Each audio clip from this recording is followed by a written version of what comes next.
With that said, we're going to be diving in this morning, and we are going to go into talking about loving God. We've been on this series of loving God, and we're going to dive right into that. But before we do, I just want to tell you guys, you know what? I was out and about the other day when the snow first came down, and was really just kind of evaluating, walking around the house, and I took our little puppy out to use the bathroom, and I encountered a snowman, and this snowman had a six-pack.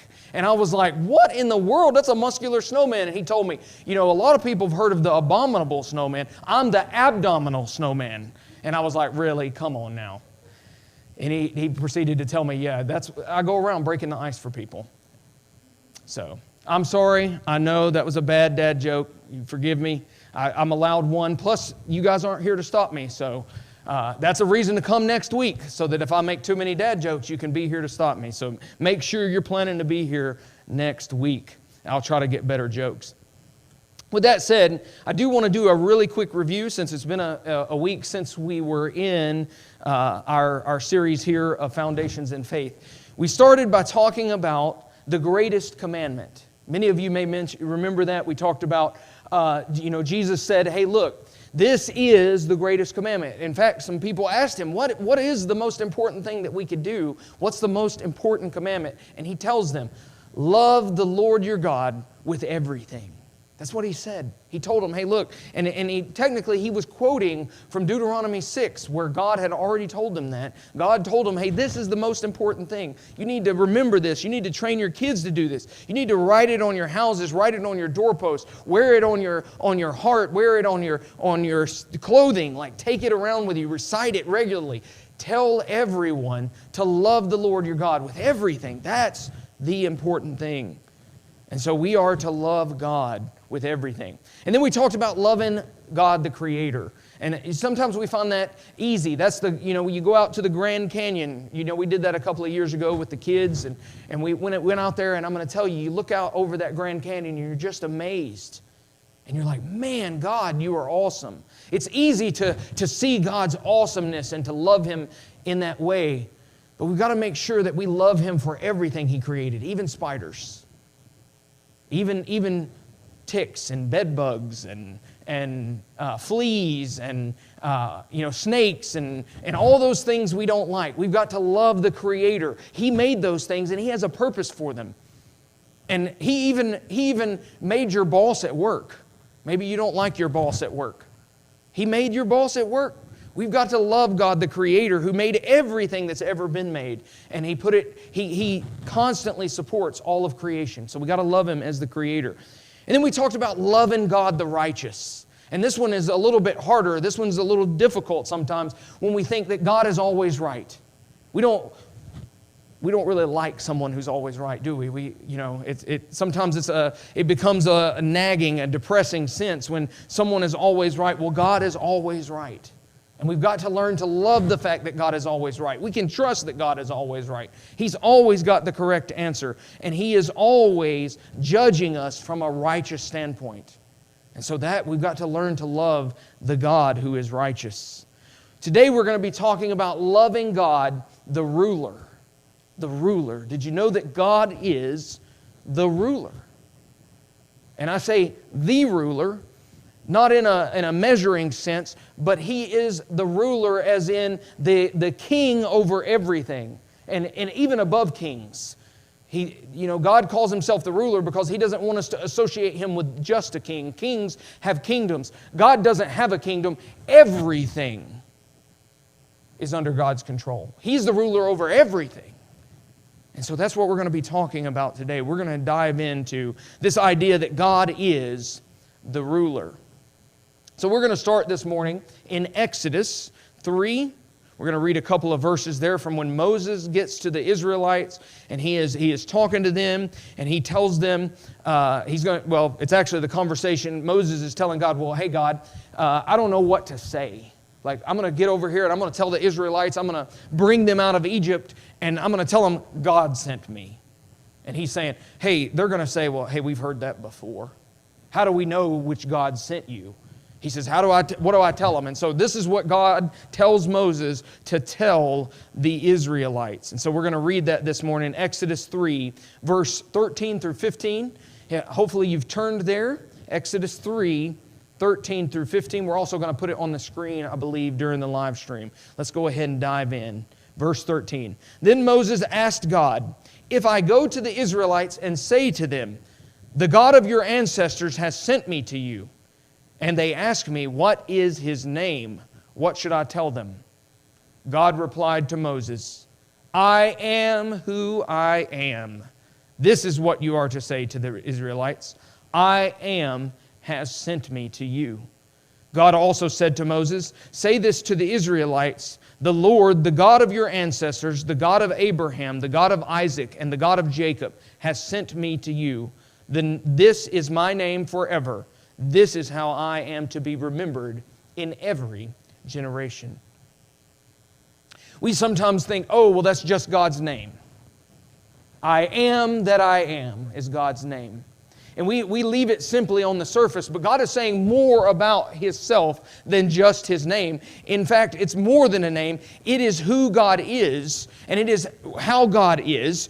God is that God is what that statement means. He's basically saying, look, I don't really have a name because I am only defined by myself. I am the source of everything. There is nothing other than me. I am who I am. And we see this throughout Scripture. Jesus even uses this in the New Testament to describe Himself. He says, I am to them to let them know that God is. And this is a powerful thought when you think of it as being more than a name. You think, well, we think, oh, hang on a second. What does that mean? God has rules to follow, right? No, God does not have rules to follow because God is who God is. There are no rules for God. There's no room in there for rules. God has no rules He has to follow other than the rules God defines. Because God is.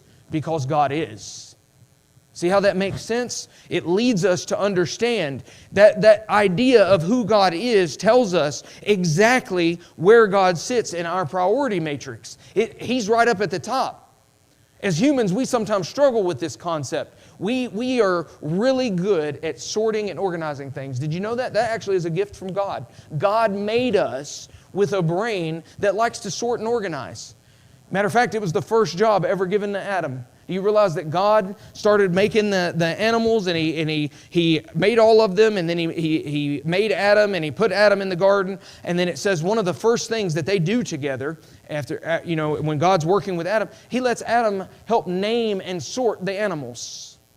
Think about that. How cool of a job did Adam was the first zookeeper. He helped God name the animals and organize them and keep track of what all kinds of animals God had made. Because God knew all the kinds of animals and God knew all this stuff. But He let Adam help because He wanted Adam to see his creativity. He wanted Adam to see, hey, this is who I am. And He wanted Adam to partake in that. But here's the thing. Adam sorted all those, and so we get that idea of sorting and categorizing. And when we do that, we always think there's another level. We always think, well, who do I go talk to? And our culture has done a great job of training us for that. Think about it. How many of us in the last month or so has asked somebody, can I speak to your supervisor? We do that, don't we? We go, maybe you were returning something at a store and somebody told you, hey, you can't return that. I'm going to need to speak to your supervisor because I believe I should be able to return that. Or maybe you're dealing with health care coverage. That happens to me a lot. Being diabetic and having to deal with all the insurance and what's approved, and they change drugs all the time. Sometimes you got to call and you talk to them and they're like, no, we're not going to cover that drug anymore. And you're like, look, it's listed on my plan. I'm going to need to talk to somebody above you. And so we have this idea in our heads that there's always a higher authority. And this even occurs in our government. We see that, our president says something, and then they go to the Supreme Court and they ask the Supreme Court, can you overrule that? And then even if the Supreme Court decides something, guess what? They can appeal, and we can go back and forth. And now we can ask the Congress to step in and make a judgment call. And there's always this idea of, can I go to a higher authority? And so that exists in us. It's our nature. But we need to understand there is no higher authority than God. That's what I am, who I am means. It means this is the end of the line. I am because I am. And we need to understand there are no laws that God is constrained by. We sometimes think, we get this idea in our head, the laws of physics. God has to obey the laws of physics. God does not have to obey the laws of physics. In fact, God made the laws of physics. Let that sink in a minute. God doesn't have to obey the laws of physics. He made the laws of physics. The universe did not exist before God, and God just, I exist in this universe and I've got a lot of power, so I'll do things. No, that's not what happened. God made the universe. He willed it into existence. It's the other way around. God existed first. God has always existed, and in fact, God exists because God exists. There is nothing ever made God. Nothing ever God is not subject to anything. There are no laws that He's constrained by. There's no authority over Him. He is that He is. And that means that He's the ruler. Think about that. It's innate. If you think about it, God is the ruler because there is no higher authority. There is nothing else. Everything originates with God, and if everything originates from a point of origin, everything is dependent upon that point of origin. We all understand that, right? That's a concept. I learned it really quickly this week. If the electric company cuts off your power to your house, it doesn't matter what you plug up, nothing's working. That makes sense. We get that, right? The source is where the authority is. It works with light switches. It works with electricity. It works with God. There is no source above God. Nothing exists above Him because He is that He is. And that's what He was telling the Israelites. It was more than a name. He wanted right there to establish, I am who I am. And I want you to always remember me that way. And why is that important? Even today, God wants us to know that He is who He is. He is the Alpha, the Omega. He is the source of creation. And He is our ruler. You see, God is the ruler over all, over everything. We sometimes, we get this idea in our head, well, you know what? God is the ruler over Christians. God is the ruler over the Jewish people. God is the ruler over the Israelites. God is the ruler over the church. God is the ruler. No, God is the ruler over everything. He controls the weather. Many of us this week, we've struggled with the weather. Who's been cold this week? I don't have to see your hands being raised there on the camera lens to know that several of you have been cold this week. I've talked to several of you. It's been cold. Some of you may have even slipped and fell. There's all kinds of videos. You can get out on the internet and watch videos of people slipping and falling. We need to pray for those people. Hopefully, everybody's just got a little bruise on their backside. I hope that's the worst that anybody's experienced with falling. But God controls the weather, and He's the ruler over that, and we need to understand that. And we see that even in the life of Jesus when He was here, and there were multiple times where Jesus comes out and the weather responds to Him. Because He is God. But God is also the ruler over all of creation. All of creation. Not just, hey, you know what? God's the ruler over the earth as it exists now. No, God is the ruler over creation itself and over physics and over all of the things that define how the universe works. And He's the instrument behind those, the architect who designed it. All of it. Even the parts that we don't know. People are like, well, hey, humans, we're figuring a lot of things out, and a lot of things are out there, and they're crazy, and it's amazing. Yes, but even the parts that we don't know, and I'm going to tell you, there's a lot that we don't know. God's the ruler over that too. He's also the ruler over humanity. We fail to realize that sometimes. We think, oh, well, God's put kings in charge, and we've got a president, and we've got Congress, and we've got dictators, and we've got, all kinds of people around the world. We've got all these kings and rulers and parliament and presidents and all kinds of queens and kings. I mean, we got all kinds of rulers. But at the end of the day, God is the ruler over humanity. We're going to read in just a moment in Isaiah 45. I'm going to go ahead and be turning there, Isaiah 45. We're going to read that in just a minute. And then if you want, you can go ahead and preload. Go ahead and get Daniel 2. I know those books are a little bit apart, so I want to go ahead and give you both of them so you can get your finger in them. Isaiah 45 and Daniel 2. But God is even the ruler over scientific law. We think of this, we think in human wisdom, human knowledge, scientific law is absolute. It can't be changed. It is the most real idea that we have ever amassed, and it always applies. But I'm here to tell you, scientific law is only scientific law because God wills it to be true. God could change a scientific law if He wanted to. I'm hoping He doesn't, because that would upend our spectrum. Can you all imagine if gravity all of a sudden started going in the opposite direction? We'd all be walking around on the ceilings. Matter of fact, we'd have to build ceilings to hold us in our house. That would be crazy, wouldn't it? What if we built houses instead of a place to keep the elements off of us? What if we built big structures to hold us down? Because otherwise we'd float off into space.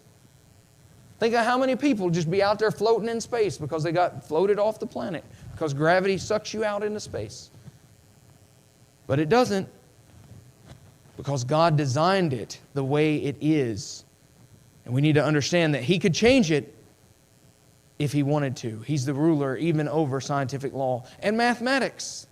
I've heard mathematics is the universal language. Mathematics is always true. We find mathematics across the universe. All of existence obeys these mathematical principles. I'm going to tell you, if math is a universal language and if math is found throughout the universe, it's because God is a mathematician.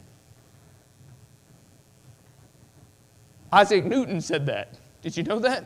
He said God is a mathematician. He saw that math existed everywhere. He said it's amazing how ornate the math of the universe is. We need to understand that mathematics, all of these things that we think are real and tangible and scientific law, they exist because God is the ruler over them.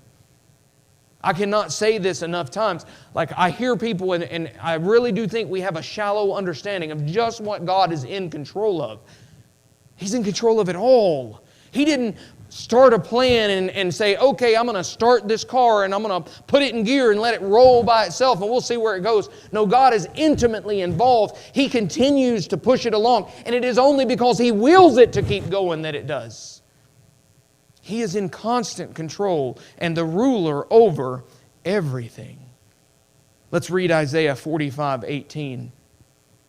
Isaiah 45:18 says this, "For this is what the Lord says, the Creator of the heavens, the God who formed the earth and made it, the one who established it. He did not create it to be a wasteland, but formed it to be inhabited. He says, I am the Lord, and there is no other." I am the Lord, and there is no other. Ladies and gentlemen, I've heard a lot of people say that they're searching.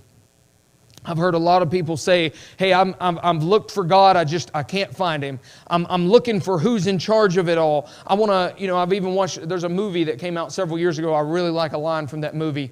It's a space movie.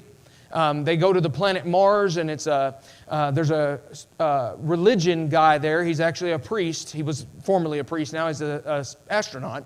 And they're out here walking on the surface of Mars. And the one is a scientist, and the one is this former priest who's now out on Mars. And the scientist asks him, so what inspires a priest to become an astronaut and walk on Mars? And he says, you know what? I studied all the books. I studied all the knowledge on the earth and was bored. And he said, honestly, I thought I might get out here and turn over a rock and it'd say, made by God. That's why he came out there. He said, and the other guy looks at him and he says, that's silly. And he said, but wouldn't it be something to find a rock that says made by God? That's what he was doing. He said, I've searched everywhere on earth. I've learned everything I can about God on earth. I wanted to come out here because who knows what I'm going to find. God made this place too. And maybe, just maybe, He left a fingerprint on something out here, and it would be awesome to find it. Ladies and gentlemen, I like that thought. That guy is approaching life to where everything, he's seeking a thrill. He's exploring the solar system. He went to Mars to look for God because he'd looked everywhere on earth and he said, you know what? I know that God is real. I just want to go out here and see what I can find. Maybe I'll turn over a rock and it'll say, made by God.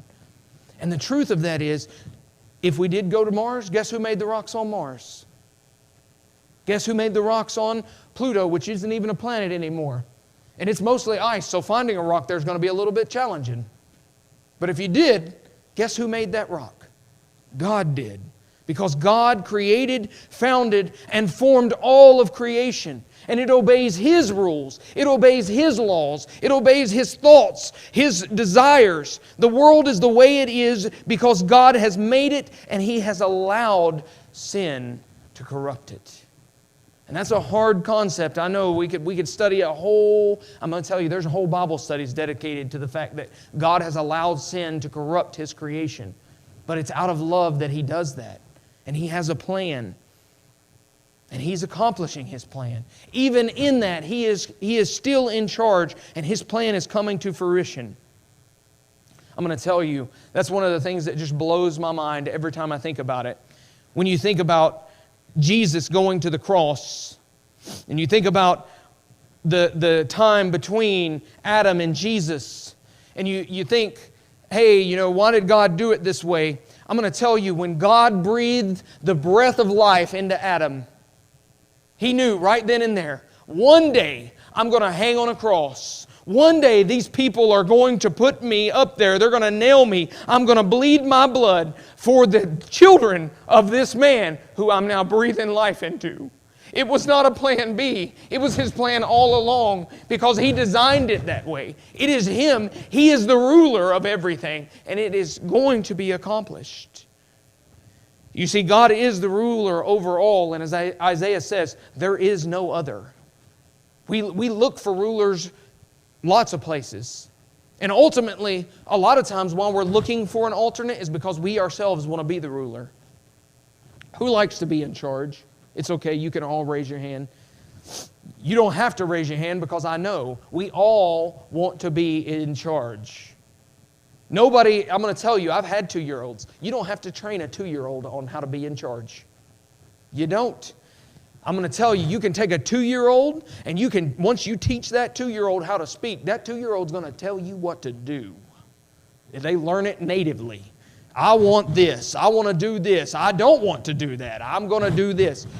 And sometimes you got to tell them, look, that's not how it's going to be.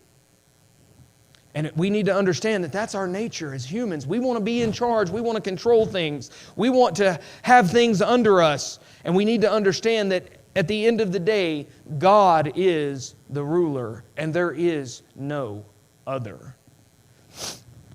Hopefully you turn to Daniel 2. You got that pulled up there? Daniel 2, verse 21 and 22. This is talking about God. Daniel is being encouraged. Let's read what it says in Daniel 2, verses 21 and 22. It says, He changes the times and seasons. He removes kings and establishes kings. He gives wisdom to the wise and knowledge to those who have understanding. He reveals the deep and hidden things. He knows what is in the darkness, and light dwells with Him. Did you hear all those things in there? He controls the weather. We talked about that. But not just the weather, He even controls the seasons. He controls the nations. Did you hear that? He puts kings in place, takes kings out of place.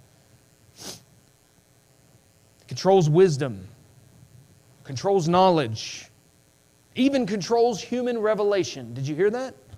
The things that we discover, sometimes we think, oh man, we're awesome humans. Look what we figured out. It's because God ordained us to figure that out. God wanted that revealed. God wanted us to know that. God inspired us to know that. I'm going to tell you, I thank God all the time that He inspired us how to build a Taco Bell and how to make burritos. I had to put a Taco Bell in here, guys. I'm telling you, but I do. I thank God for Taco Bell and the knowledge of making a bean burrito, especially with extra red sauce. It's delicious. And it's amazing. Do you thank God for stuff like that? Because He has orchestrated that. He's in control. He's the ruler over everything, even controls when human revelation happens. If you've ever thought to yourself, man, it seems like we discovered that just in the nick of time. Have you ever thought about that?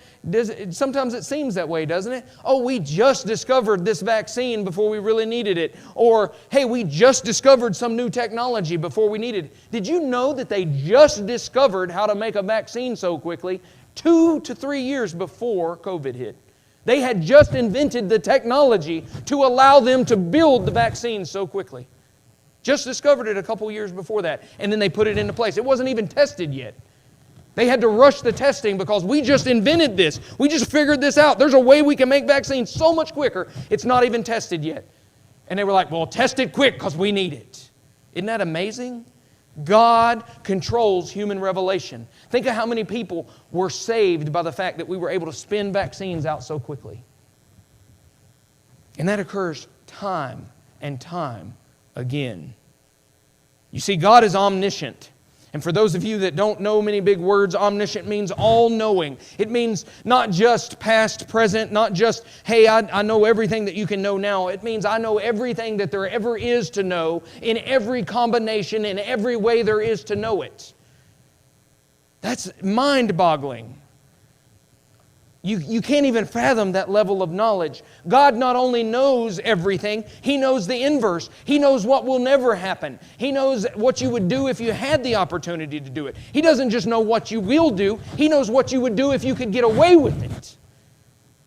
Think about that. That's how powerful God's knowledge is.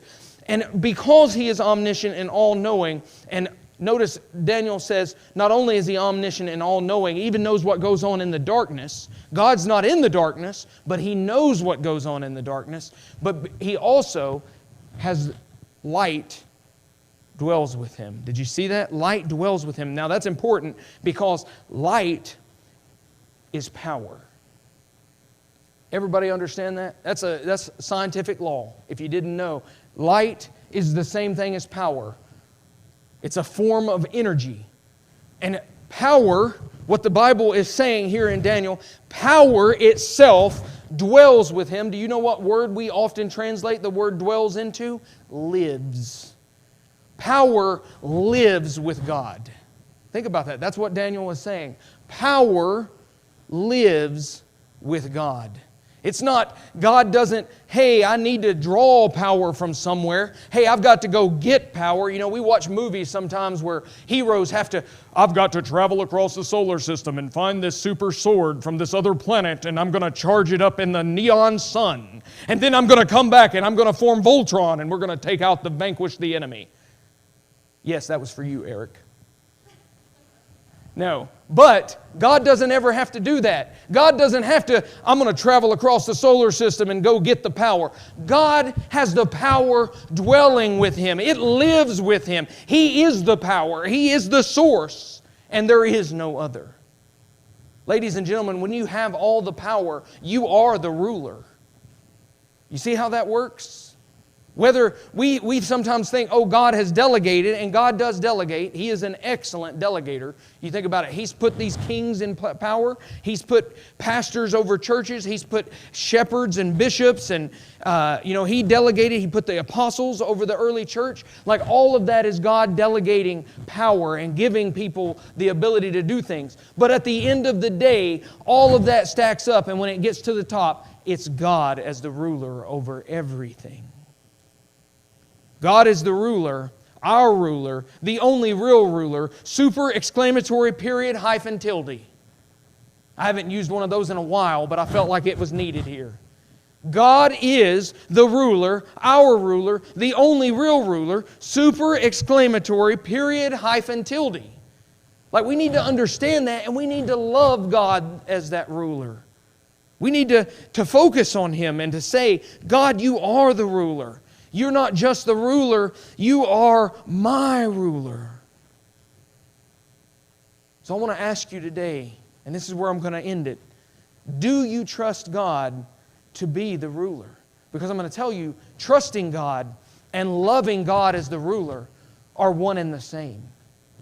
Do you trust God to be the ruler of creation? Do we? Do we look out at creation and we say, God, you're the creator of creation. You're the ruler over it. I trust you to continue doing with it your plan. What about of the world? When we look out at the world and we look out at everything that's going on in the world, do we frantically say, God, what are you doing? You're crazy. This ain't the way it should go. Or do we say, God, what is my part to play? You're the ruler of this world, not me. What about of your nation? Do we look to our president and say, hey, he's our ultimate ruler? Do we look to our Congress and say, hey, it's your responsibility? Or do we say, hey, God, it's your responsibility to be my ruler. I hope that my representatives are doing your will. Because that's what we should be saying. That's how we should evaluate our leaders, not based on, my leader is smart, or my leader's cool, or my leader looks good in a suit. It should be, is my leader following the leadership that God provides? Is he actually following the ultimate ruler? Or she following the ultimate ruler? What about of your families? Is God the ruler of your family? This is a hard one. I'm telling you, I hope you brought your steel-toe boots. If you're sitting at home and you ain't got shoes on, it's time to put some on because it's about to get a little bit toe pokey. Yep, I just invented that word. Congratulations. Toe pokey's now going in the dictionary. But is God the ruler of your family? Do you give Him the authority in your household? Or do you make snap decisions and decide, hey God, this is what I want for my family? Or do you tell God, hey God, what do you want for my family? Very important that we do that. God's got to be the ruler of our family. What about of your life? Do you give God jurisdiction and say, hey God, not just my church visits, not just my outward appearance, not just, hey, whether I curse or not just whether I do certain things. God, you can have dominion over my life. I give you that position. Because He's got it anyway, you might as well accept it. Do you trust God as the ruler of your life? What about of your mind? We're coming inward now, not just what we do in our life, but do you give God the control over your mind? Do you tell God, God, you can control what I think. God, you can tell me what to think. God, you can tell me if I'm thinking right. God, you can tell me if my thoughts are wicked. That is your prerogative because you're my ruler. The Bible is clear. We're told several times in the New Testament by James, by John, by Paul, by Peter. We have to take captive our very thoughts and tell them, thoughts, you are subject to Christ my King. Have you given God dominion over your mind? What about of your body? Do you hold back your body? Do you say, well, God, you can have my life, you can have my family, you can have my mind, God, but what I do with my body is mine. Do you say that? I think many of us say that without using those many words. We tell God, hey God, you can have everything else. I'll do what you say, but what I do in private with my body is mine. But it's not. God is the ruler, remember? There is no other. What we do with our bodies is even subject to His rulership, His dictatorship, His command. We need to submit that God is the ruler over our bodies. God is the ruler even of our heart, and this is the hardest one. Did you know this is where Jesus focused 90% of His ministry? And Jesus focused 90% of His ministry here because He says something very important. Jesus says, where a man's heart is, that's where he's going. You focus on the heart. If you change the person's heart, then you've got control of that person. That's why Jesus says, hey, look, focus your heart on God. That's where you got to start. And it's a lifelong effort. It's not, you're not going to, I got my heart good and everything else just lined up. It doesn't work that way, unfortunately. It does make it easier, just a little bit, but it is a lifelong struggle to keep your heart tuned in to God's leadership. You know, King David said, oh, my heart is wicked. It desires to do its own things. We see that over and over in the book of Psalms. Oh, my heart, it is treacherous. It deceives me. We've got to tell God, God, I want you in my heart. I love the song by Sidewalk Prophets. It says, God, I need a wrecking ball. I need you to come in this heart, bust it up, break my heart. Take out the parts that don't belong. Make my heart beat correctly. Make it be under the jurisdiction of the God Most High. Ladies and gentlemen, we got to subject our heart to God's rulership. We got to say, hey God, I want you as my ruler. Do you trust God to be your ruler? There's a lot more to it than just on the surface. We see it and we think, oh man, yeah, God's my ruler. But is He really? Have you really surrendered? Have you really given Him authority over every area of your life? I'm going to tell you, the Apostle Paul said he got up daily. Daily he got up and realized there's things I was supposed to do I didn't do. And there's things that I should have done that I did not do. Actually, I said that twice. There's also things I should not have done that I did. You know what Paul's telling us?